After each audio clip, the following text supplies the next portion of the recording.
Welcome back. It's time now for Health Watch. There are two types of people, breakfast eaters and breakfast skippers. I hate to say I'm usually the latter, but is breakfast really the most important meal of the day? Joining me now to answer the age-old question is, of course, our health reporter and dietitian, Courtney.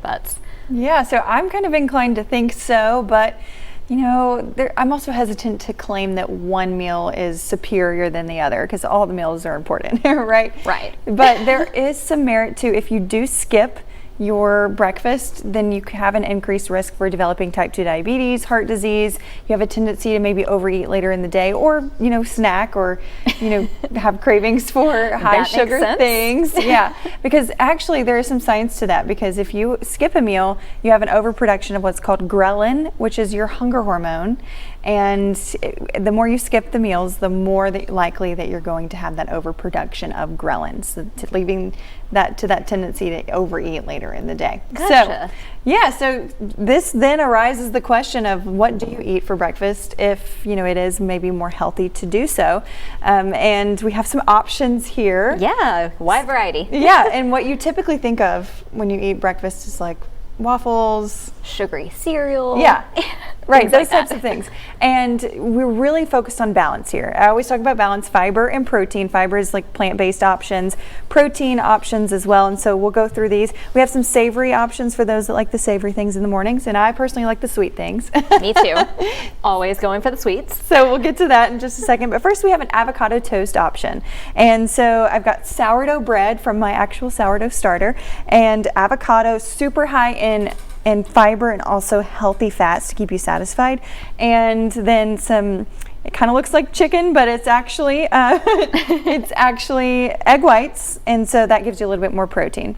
Or if you fancy chicken, then there you go as well. High biological value protein is important. So that means a complete protein having all of your essential amino acids. So we have here an omelet, and actually a quesadilla omelet. So there's an omelet inside of a tortilla. So a little bit more of a fun spin on your quesadilla in the morning, or your omelet in the morning. Sometimes omelets can be boring. So yeah, you take an omelet and then you put a tortilla on top of it, and then you flip it.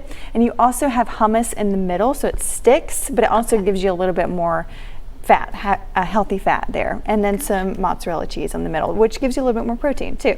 And a side of salsa, it just makes it a little bit more fun. Exactly. You got to have something to dip it in. Yeah. Oh, always the dipping sauces for sure. And for a sweet option, we have a peanut butter and jelly overnight oats. And by the way, all of these recipes are going to be on ktbs.com/health as well. And overnight oats are one of my favorites because oatmeal is so versatile. You can do hot oats in the winter.